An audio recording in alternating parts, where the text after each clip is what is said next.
Сегодня подписано кредитное соглашение между Российско-Крымским фондом развития и компанией ШИРО на приобретение новой производственной линии и полной автоматизации процессов существующего производства бутилированной воды. Это позволит компании увеличить производительность новых линий до 12 тысяч бутылок в час.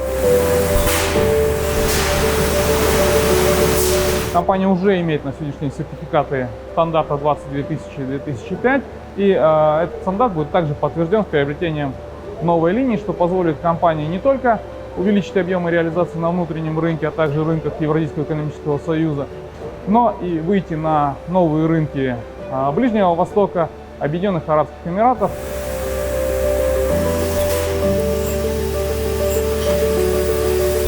Наше производство не стоит на месте, оно постоянно растет, развивается, требует модернизации, поэтому мы сотрудничаем тесно с Росфондом с целью удовлетворения растущего рынка потребления в Кыргызстане и за рубежом.